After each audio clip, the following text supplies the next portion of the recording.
अनीता बचपन से मनमौजी महत्वाकांक्षी और बिंदास थी। दोस्तों के साथ घूमना, पार्टी करना और उपहार लेना देना उसे बहुत पसंद था। बहुत कुछ करना चाहती थी किंतु वह अपने लक्ष्य पर कभी केंद्रित न हो सकी। बमुश्किल वह एमबीए कर सकी थी। फिर उसके माता पिता अच्छे दामाद की खोज में लग गए। उस समय अनीता मानसिक तौर पर शादी के लिए तैयार नहीं थी। अपनी लाडली की मनसा से अनजान पिता जब सीधे साधे अमित से मिले तो उन्हें मुराद पूरी होती दिखी। अमित डॉक्टर था। वह प्रैक्टिस करने के साथ ही एमएस की तैयारी कर रहा था। अमित के पिता की 7 वर्षों पहले एक दुर्घटना में मौत हो गई थी। अमित का बड़ा भाई अमेरिका में डॉक्टर था। वह विदेशी लड़की से शादी कर वहीं बस गया था। घर में सिर्फ मां थी जो बहुत ही शालीन महिला थी और गांव के घर में रहती थी, इस विश्वास के साथ कि उस घर में उनकी लाडली सुकून से रह सकती है।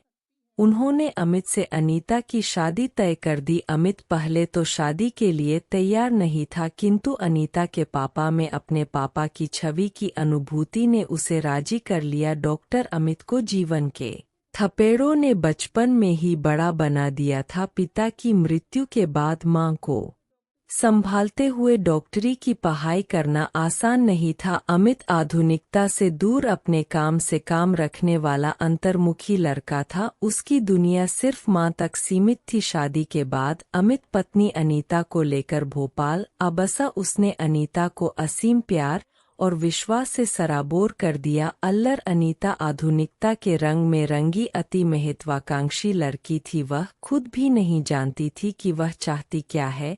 अनीता अपने पिता के इस निर्णय से कभी खुश नहीं हुई किंतु परिवार के दबाव में आकर उसे अमित के साथ शादी के लिए यहाँ कहना पड़ा। अमित अपनी एमएस की तैयारी में लगे होने से अनीता को ज्यादा समय नहीं दे पा रहा था। वह उसकी भावनाओं का सम्मान तो करता था लेकिन वक्त की नज़ाकत को देख उसने अनीता को समझाया कि बस 2 वर्षों की बात है, उसका एमएस पूरा हो जाए फिर उसके पास समय की कोई कमी नहीं होगी। तब दोनों जीवन का भरपूर आनंद लेंगे। क्लब, दोस्तों और पार्टियों में समय बिताने वाली अनीता को अमित के साथ चल रही नीरस जिंदगी रास नहीं आ रही थी। अमित का पूरा फोकस अपनी पढ़ाई पर था। वह चाहता था अनीता भी आगे बढ़े। उसने उसे प्रोत्साहित भी किया, उसकी हर इच्छा पूरी करता, उसके सारे नखरे उठाता था क्योंकि कहीं ना कहीं उसे समय ना दे पाने की मजबूरी उसे परेशान करती थी। अमित की भावनाओं से बेखबर अनीता बहुत मनमौजी होती जा रही थी। वह कई रातें अपने दोस्तों के साथ होटल में बिताने लगी। उसे पता ही नहीं चला वह कब गलत संगत में फंस चुकी थी। उसकी सहेलियां अमित को लेकर ताने भी मारती। अब उसे भी अमित से नफरत होने लगी थी। इसके लिए अब वह अपने माता पिता को जिम्मेदार समझने लगी। जितना अमित उसके प्यार को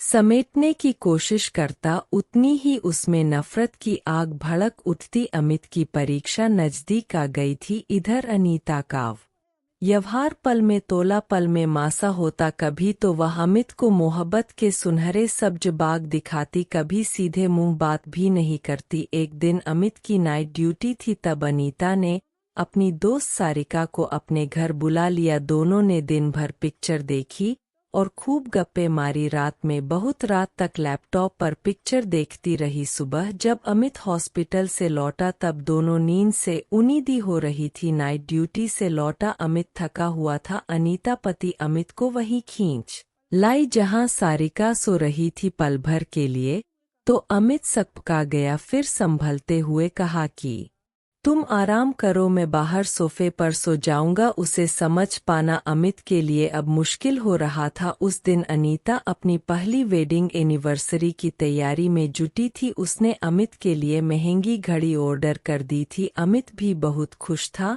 और मन ही मन एक रोमांटिक डिनर प्लान कर चुका था। अमित जल्दी से अपना काम निपटा कर हॉस्पिटल से निकल गया। हालांकि परीक्षा होने में सिर्फ 10 दिन ही बाकी थे लेकिन आज वह अपना पूरा दिन अनीता को देना चाहता था, इसलिए ही उसने नाइट ड्यूटी की थी। लाल सिफोन की साड़ी पर खुली हुई घुघरा व लहराती काली जुल्फ फे अनीता की सुंदरता में चार चांद लगा रही थी। अमित जैसे ही घर आया अनीता की लाकी खूबसूरती और उसे बेसब्री से अपना इंतजार करते देख वह मंत्रमुग्ध हो गया। घर में हर सामान बहुत सलीके से रखा था, पूरा घर रजनीगंधा की महक से महक रहा था। अमित के आते ही अनीता बाहों का हार डाल उससे लिपट गई, धीरे से कान में फुसफुस I love you Amit, really I miss you Amit, miss you very much my dear Amit. इस बदलाव से आश्चर्यचकित था, मन ही मन सोच रहा था कहीं गलती से वह दूसरे घर में तो नहीं आ गया। उसने खुद को चिटी काटी, तभी अनीता ने उसे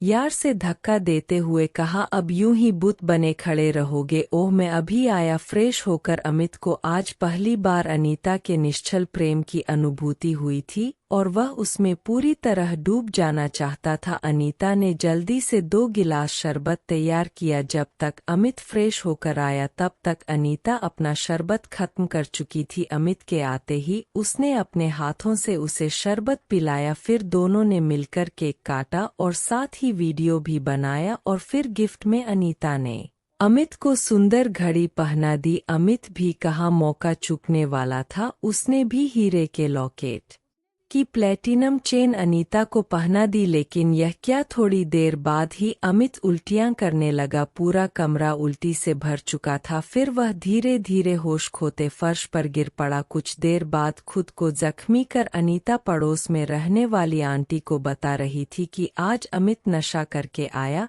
और देखो आंटी उसने मुझे मारा भी। अरे ऐसा तो पहले कभी नहीं हुआ, कहाँ है वह, मैं उससे जाकर बात करती हूँ, कहती हुई आंटी उठ खड़ी हुई। अरे नहीं आंटी, वह तो उल्टियां करोदा पड़ा है, कहती हुई अनीता ने आंटी को रोक दिया। अमित की ऐसी बदसलूकी पर कोई यकीन नहीं कर रहा था। थोड़ी देर बाद अमित को अस्पताल ले जाया गया, जहां इलाज के दौरान पता चला कि यह ज्यादा मात्रा में नींद की गोली का परिणाम है।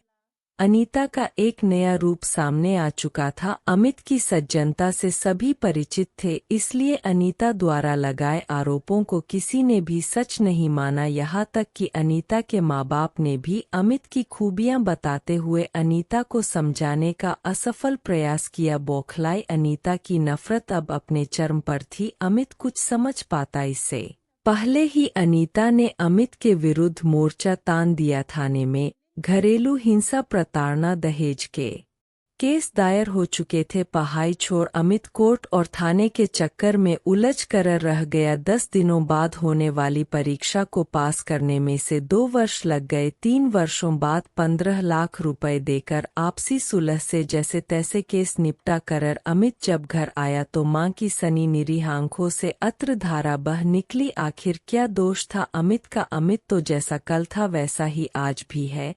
फिर यदि अनीता को अमित उसके ख्वाबों का राजकुमार नहीं लगा था तो अनीता शादी के लिए तैयार ही क्यों हुई? क्या अनीता की महत्वाकांक्षा से उसके माँ बाप परिचित नहीं थे? आज अमित की माँ भी इसी निष्कर्ष पर थी कि लड़की की इच्छाओं को, उसकी महत्वाकांक्षाओं को समझना चाहिए। कहीं ऐसा न हो कि माँ बाप योग्य लड़का देख अपनी बेटी की शादी कर अपने कर्तव्य की इरी समझ ले और उधर लड़की की उछलते महत्वाकांक्षाओं की लहरें बार बनकर न जाने कितनों को हताहत कर जाएं। तो दोस्तों, अगर आपको यह कहानी अच्छी लगी हो तो वीडियो को लाइक करें और ऐसी ही अन्य कहानियां सुनने के लिए हमारे चैनल को सब्सक्राइब अवश्य करें।